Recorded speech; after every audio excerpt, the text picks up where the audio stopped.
Good morning, one and all. It's Saturday, the 25th of July. So, yes, it's good morning for me. It's morning time where I am here in the UK. So, whatever time you are listening or watching this on the old tubes and podcasts, yes, that's my time. So, what am I going to be talking about in this video? Following my epic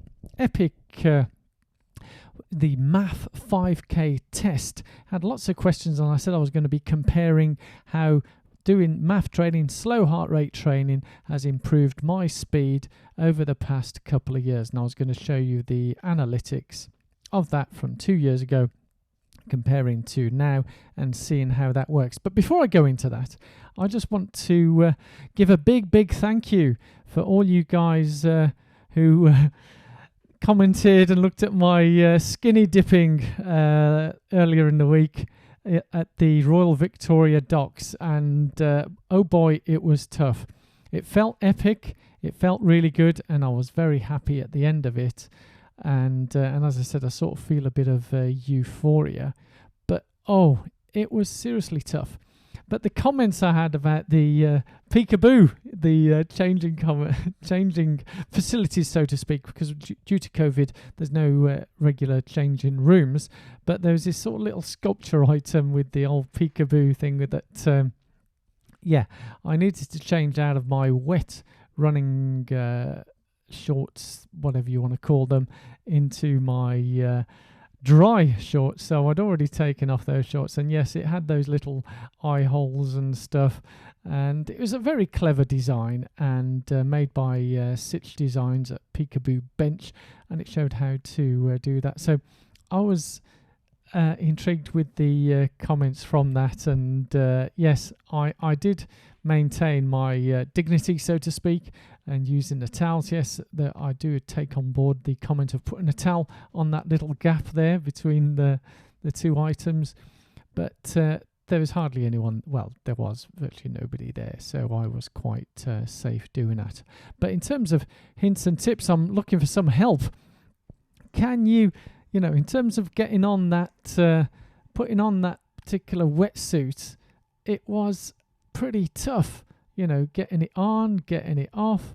And so any tips on getting the old wetsuit on relatively easily without ripping it to pieces? But I think the key point for me in terms of if I'm going to be doing a triathlon race is, how do I get that wetsuit off really quick?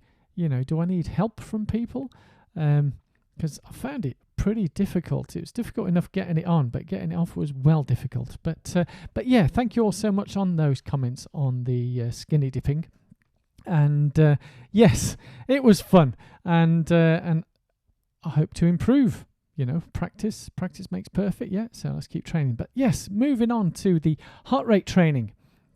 Now, unfortunately, for those of you who may or may not use Garmin is down. Yes, and it's been down for, in my opinion, a long time. So it went down about 2 days ago, of 48 hours, and here it is now. I was trying to use it this morning, and this is where we've got to, where it starts a little bit of running, and then it just crashes. And I try again, open the app, does a bit of little running, and it crashes.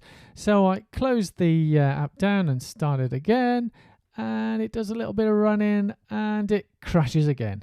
So come on, Garmin, what's going on? So I went on to Google, as you do, because Google has the answer to everything. So I Googled the word Garmin, and lo and behold, look what it comes up with. It came up with Garmin Down, Garmin Connect, and Garmin Outage. So those were the choices. So those are the hot topics that's going on. That's trending on Google right now, Garmin Down. So I looked up Garmin Down, and here's the top stories. So Garmin Connect Down, Strava data. Oh my God, Strava. We can't do Strava. What's going to happen? Our lives go. So status, when things on Garmin Connect aren't going quite right, we'll tell you what's going on. But they've told us nothing. So Strava data shows there could have been why is it down? Garmin down. The Sun saying it's a huge app outage, ransomware attack. I'm not here to speculate the whys and wherefores as to why it's down, but seriously, folks, if they had the right staff and so on and so forth, it would have been back up by now. I get the feeling that there's lots of people have been laid off within organisations and they haven't got the staff to bring it back up. But yeah, so moving on to heart rate training. Yes, I was doing that run along the canal, and what are the odds of running along the canal and bumping into a fellow YouTuber? Yes, that's right, folks. I was running along the basically on the I can't remember what day it was. Last week I was down in Yorkshire, and I was doing it was a Saturday morning, so it's a week ago. Wow, yeah, it was a week ago. So I was doing my long run for the week, and I saw hundreds and hundreds of runners on that particular day. Obviously, with the footage that you've got here, I'm not coming across anyone. But anyway, this is just a bit of B-roll to let you, because that day I didn't have the video camera with me. But I'm sure you're enjoying the sights and sounds here. So I was running along the Rochdale Canal, and between Soby Bridge, Manchester. Yeah, don't worry, I wasn't going all the way to Manchester. And I bumped into none other than Tom, who's a YouTube runner, and he's targeting 2:35 marathon. So he's proper well-hard runner, and he knows his stuff. And we got chatting, as we do. Yes, we got chatting about heart rate training, and he said he really enjoyed the video. And then he gave me some statistics about himself and how he's been training slowly as well, and obviously he does different training now, but in the early days when he got started, he was just doing slow running and managed a half marathon of sub 1 hour 20. I think it's 1 hour 19. Apologies, Tom, if I haven't got the times exactly right, but 1 hour 19, that's right, sub 1:20, and basically. And also 5K, I think it was around 17-18 minutes. That was performed on just slow running. Okay, folks, so that's an example that Tom gave on slow running. And most of my running is slow, if not all of it at times. I know some people who are watching, listening, you have tends to vary types of stuff. So, but one thing piqued my interest. So obviously I can't do, because Garmin is down, I can't show you the comparisons of how my slow training, the MAF test, has dramatically improved in the period of time. But what I can tell you is that speaking with Tom, his Garmin, it does wrist heart rate check, which is fine. But I find that the wrist heart rate is not very accurate. So I use a chest heart rate monitor because I find it's considerably more accurate.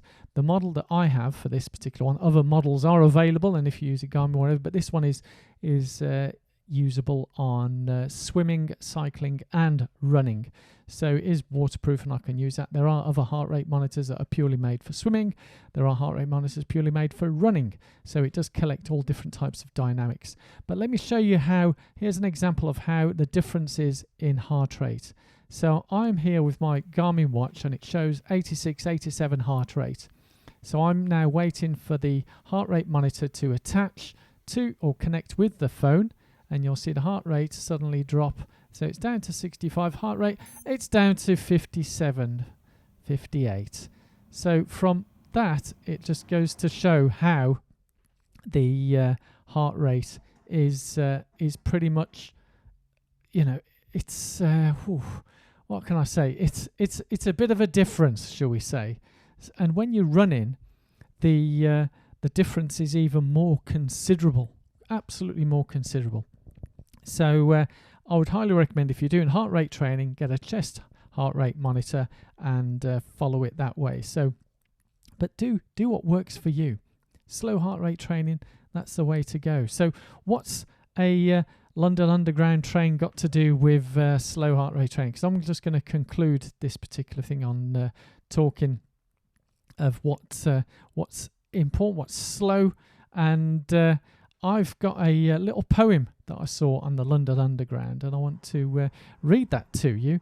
And basically, it's a poem about going slow, yeah, and it's called "Time to Be Slow." And the poem is by John O'Donoghue. And there's lots of these poems on the Underground, but what's fascinating is this particular poem was done like over 10 years ago. And I think it's quite appropriate now in terms of COVID, how important it is. And I think it was 2008. There we go. It's over 12 years ago. And it's called Time to Be Slow. And I'm just going to read it out to you now, because I think with what's going on around the world, sometimes we need to take a step back and go a little slow. And it certainly works for me. And maybe it can work for you as well. So it's from Poems on the Underground, Time to Be Slow by John O'Donoghue. This is the time to be slow. Lie low to the wall until the bitter weather passes. Try as best you can not to let the wire brush of doubt scrape from your heart all sense of yourself and your hesitant light. If you remain generous, time will come good, and you will find your feet again on fresh pastures of promise, where the air will be kind and blushed with beginning. How beautiful is that, eh? So that's it for today. Thank you so much for listening, watching, viewing. Time to be slow. Heart rate training. Let's get to it, guys. Love you all. Take care and speak to you soon.